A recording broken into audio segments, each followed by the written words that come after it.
Hello there, fellow townsfolk. This is Maycorp with the TheCorpNexus, and we're going to do a sort of semi-tutorial, just sort of let's play through the game of towns. It's sort of like, at the moment it's a sort of dumbed down version of Dwarven Fortress, but it's sort of becoming more advanced. So if you're in the game but you're not quite ready to take on the burden, or you've played it played it a few times and you've been locked in a deadly battle with famine and come out a little worse for wear, then hopefully this will teach you something. Or if not, hopefully you'll learn from my mistakes. First of all, when you get a new map, just sort of have a look around. It's nice to see where you're going to be the fine sort of mayor of. As you can see, this place only has a very small jungle, which is good because it means that there's only one deadly frog to challenge us.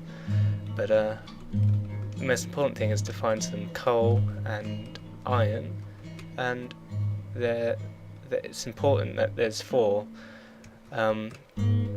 But if you make a new world and you become very attached to your town so quickly, don't worry if you don't have any as coal or iron, as there might be some underground. It's just easier that way. So to start with, I want to be closer to up here, so I'm going to send them all up here by giving them some orders to chop cheese around here.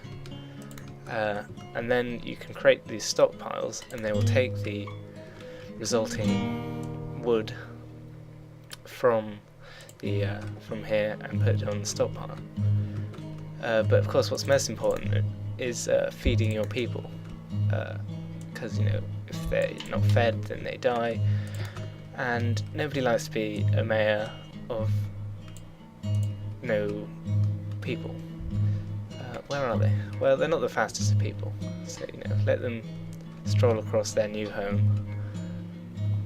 These 11 fine, strapping young men and women. We've got, who do we have? We've got Henry, Sylvian, John Crock, Oliver. So these are going to be forging a new society. So take care to learn their names and become attached to these people. Although don't come too attached, as some of them will likely starve to death in a horrible famine. Or worse, have their face torn apart by a spider. But given that might not happen, it's healthy to have some bonding with your people, as any good politician should. Although this is more of a sort of dictatorship, but never mind. So if there's sort of apples and pears around, be sure to get some, and rather than like me, where you're just sort of watching them, try and start planning around where you want your town. I'm going to want a sort of a mine here to get stone and other goodies, but also we're going to need zones, like somewhere to make wooden tools to start with. Make that a bit bigger. You might not think you need much room for these places to start with, but surprising the area they do take up eventually if you want things running smoothly. So those apples and pears should last them a while in the early game if they do get hungry. What you want to do is build a carpenter's bench right away, preferably even before I've done it. So then, and if your people are sort of finding there's not much to do, get them to till some land as well straight away, because you're going to want bread fairly quickly. Even though we've got these delicious pears and apples, we don't want people lazing around. But they're generally quite industrious. So as soon as you've got that, you can also, we're going to need some stone, so we need to first of all dig a hole like I have there and place a ladder so we can start mining away. mining's something which everyone loves to do in a game. Maybe that's just me. These people, I mean Oliver, Alice, Juliana, Clifton, Elias, these are strange names, but they clearly like tilling ground. But you know, we can always speed them up if they don't do what they're told. And they're not always the most willing subjects, and sometimes they can just sort of do not what you want them to do, or they'll just do things in the wrong order. There is this priorities panel which was added recently, but it doesn't always seem to work. So we've got our ladder coming up now, and here you just have wonderful underground. Mind out for water, as if you dig into water, terrible things will happen, and not even worth thinking about. So start digging some stone.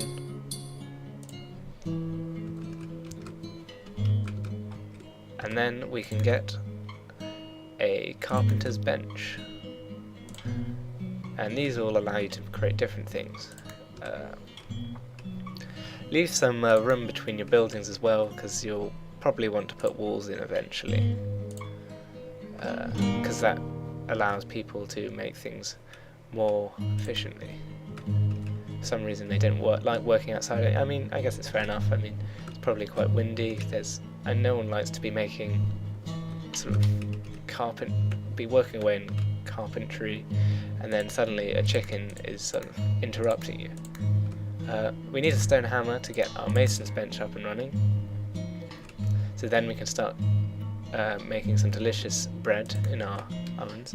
That said, before we even start thinking about bread, we need a wheat farm.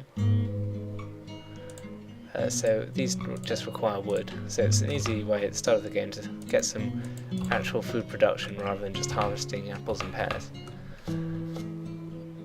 Now we've got that, we can build a mason's bench, which allows us to craft things out of stone. But what we want to start thinking about is a delicious bakery. I mean, we're talking something like Greg's, or I don't want to endorse Greg's. Other bakeries are perfectly good as well. In fact, support your local bakeries, people.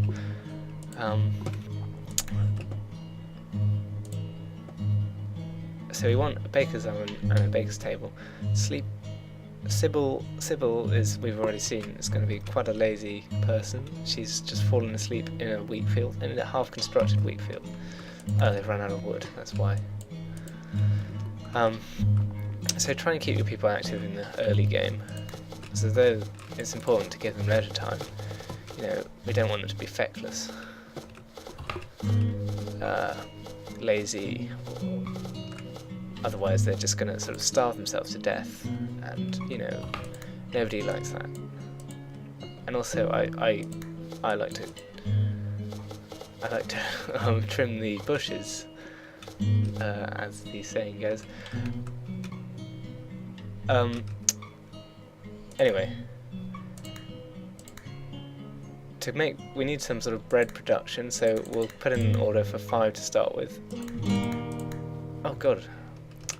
We also need, of course, what is obviously missing is a lovely mill, which we want to place sort of in between the flour, in between the wheat stage and the baking stage. We have to make it into flour, obviously, and that's so you want it sort of nearby to both, so that they're not, your poor civilians aren't having to travel too far.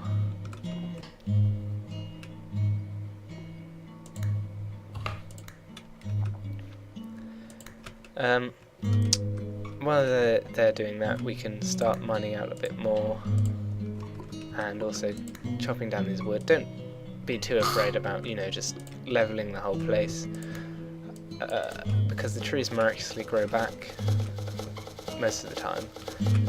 So you know, just cut it down I mean, we're not worried about sustainable growth here. we should start taking the wheat to the mill and making it into flour, and then baking bread. And you need about 3 or 4 mills per. 3 or 4 fields per mill.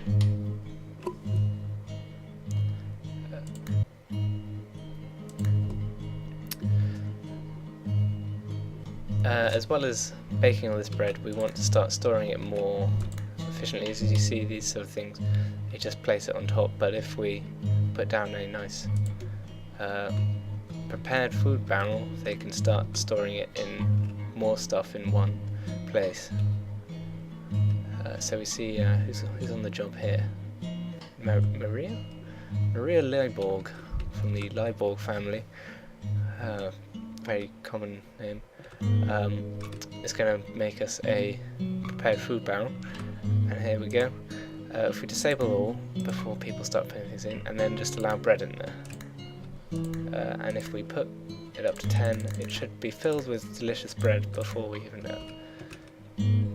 I see most people are just sort of lazing around, and that's good because people like leisure time, and that makes them happier and so on. But we shouldn't be too lazy at this stage of the game, so we're going to start making people's houses. We'll just sort of make them a sort of, it's more of a Victorian style workhouse than a, well, I mean, it's just a field at the moment which we've put floors on, but eventually it'll have walls. But you know, nobody really likes sleeping next to each other. I mean, Juliana and Rolf have probably got some history, so you know, it's perhaps a temporary thing, but just get everyone with a room. There's 11, so 1, 2, 3, tell I'm good at maths. 10, and we'll give the final lucky person can have the sort of prototype house for the future, which will be much more spacious. Borin, I haven't even seen Borin, but where is Borin?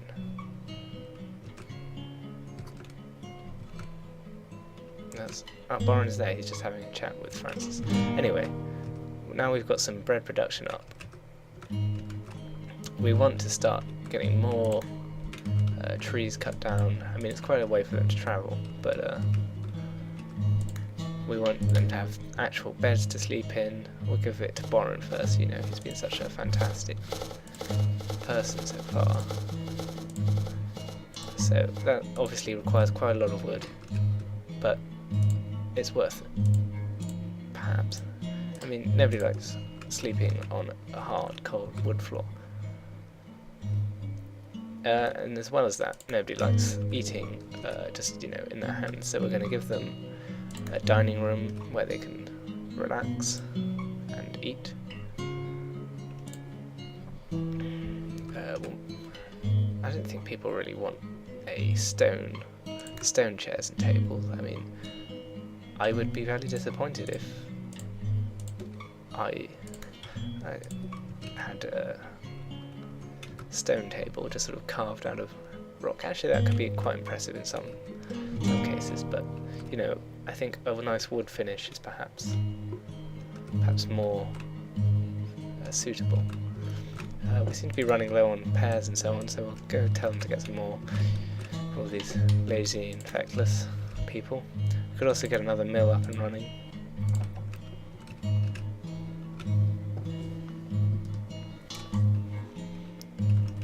It's quite nice just to watch them obey your commands. If you're sort of power crazy, then you know this is the game for you, but they are not always the most efficient workers. But no matter, we treat them well. So we want some more wheat farms.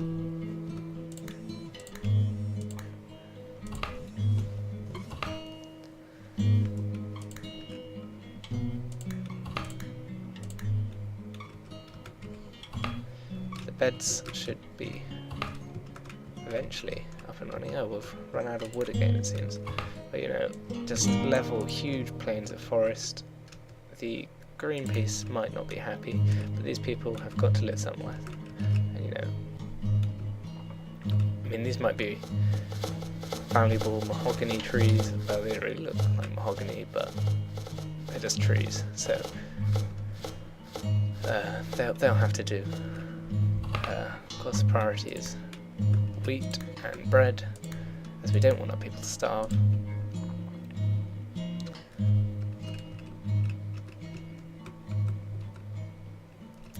We can get some more stone as well. It's just about building up resources early in the game, especially wood. You can never have enough wood. You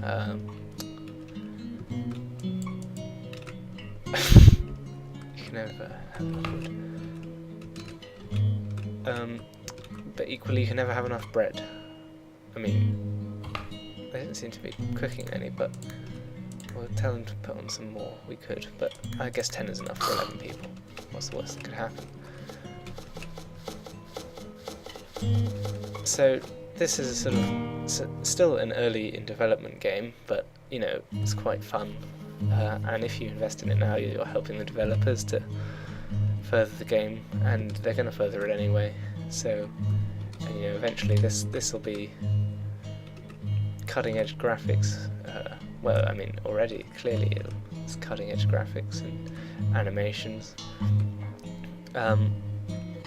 So, you know, if you invest in it now, well, it's in, I think it's still alpha, so, and you can help the game, and it's fun to see how it's changed and so on. Anyway, since we've seemed to be getting on okay, I'll stop the episode here, and then next episode we can begin to do some more advanced stuff, hopefully get some walls up, hopefully begin to get our iron and coal production, to begin some real, start arming our people. I mean, I'm not a violent person, but you know, we've got to defend.